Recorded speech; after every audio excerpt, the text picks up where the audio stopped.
So I mentioned Sam Hyde. Sam Hyde is starting up a new TV show, and I can't remember if he's just self-publishing this or if it's going out on like Netflix or what the deal is.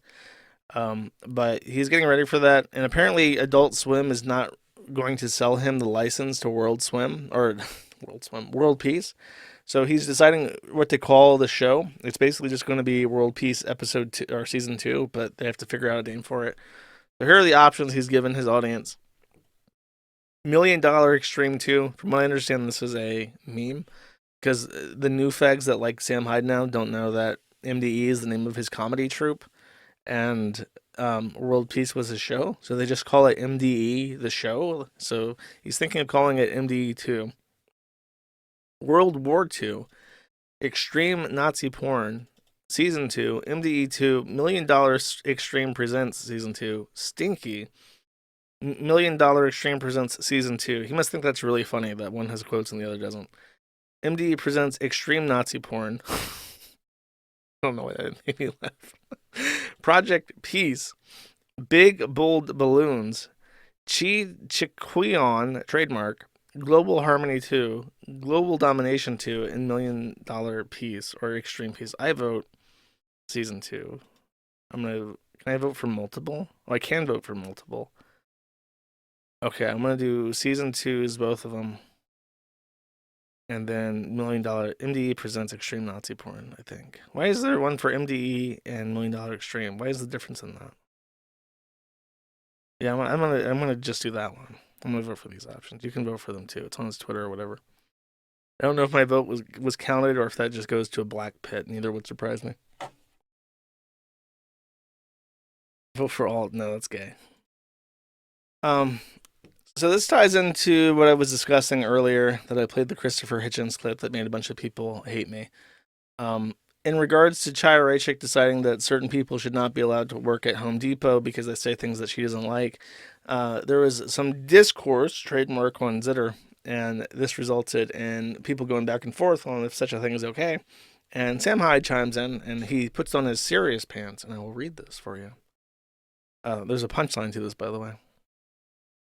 He says, "You don't know what you're talking about. These people have spent the past decade proving that they're irredeemably ugly inside, and they won't relent until they can make you feel some semblance of the pain and bitterness they feel every day towards God for making them fucked up freaks. The only time they care about rules, civility, unity, etc., is when those things can be used to handcuff you while your kids are trans and your money is stolen to pay for some fag war or some group of people that hate you and is replacing you. There's no reconciliation. We are not gleeful and we are not out for blood. We just want to know that we cannot live with these people anymore." The issue that I have with that is if you want to like target like ideologues like that Bulldyke Rachel Maddow, and you want to say like, okay, let's destroy MSNBC and make her completely unemployable to the point where she has to like flee the country and go to some place where people like her can exist in peace, like Germany. That's fine, but to say that Home Depot lady shouldn't be allowed to bag fertilizer at the checkout aisle, that's a bit incongruous with the point being made. He continues, "Their moral lassitude, and I don't know if that's a real word, is it could be. I'm not saying that it's not. I'm saying that I've never heard that word before. Their moral lassitude is, and maybe it's like laissez-faire, but like an attitude. It's like a portmanteau of like laissez-faire and attitude. Their moral lassitude is the reason why American cities are unlivable. Their virtue signaling comes at the expense of child abuse, medical malpractice, and a couple 100,000 dead Ukrainians. They will always play dirty, no matter how we play fair. We need them to be politically disenfranchised, publicly shamed. They need to be properly trained with electric shock therapy to keep their fucking mouths shut. These are not people who think critically from first principles. They are the mob you speak of. They are mob mentality incarnate. That is why they are called normies, NPCs, and the like. The idea of them exercising free speech is a joke because the only thing loaded into their software is scene and talking points.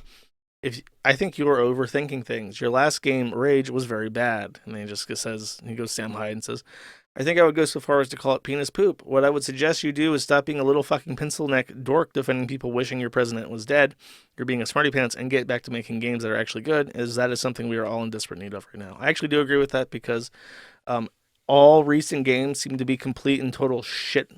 And I have been playing more Team Fortress 2, which is a fucking 20-year-old video game than I have anything else. I played like one round of Rainbow Six, and I was just like, God, this sucks dick. I don't know what they did in Rainbow Six, but it used to be that like all the guns were super snappy. Like you would right click and then your scope would snap to you, and then you could just shoot. And now it's like it's like. Yeah, I like the woman that throws cameras because she's from the IDF and she has a Desert Eagle. And as I've explained, I love Israel more than anything, and I love Israel more than every American troop combined. So I play the IDF girl that throws the cameras and has the Desert Eagle. Um, and when you have her SMG and you like try to like snap the aim to shoot at people, it's like she's like emaciated. It's like the Palestinians have cut off supply lines and now she's like an emaciated like starving child, and she's like, "Oh my god, it's so heavy. Oh, I can barely lift it up to my cheek." Oh. It's like, why do they make the gunplay so fucking shit in that? Rainbow Six sucks. I do agree that we need better video games, is what I'm trying to say here. Um, and then there's an attached message from Dana Steele, who looks kind of like Rachel Maddow and probably would also be happy in Germany, saying, "What if we rounded up all suspected white domestic supremacist terrorists and took their kids from them and put them in camps and molested and starved them? Just curious." Which is a pretty horrific thing to say. And, you know, if you destroyed this woman's life, I would not feel bad. I wouldn't say that's probably a bad thing to do.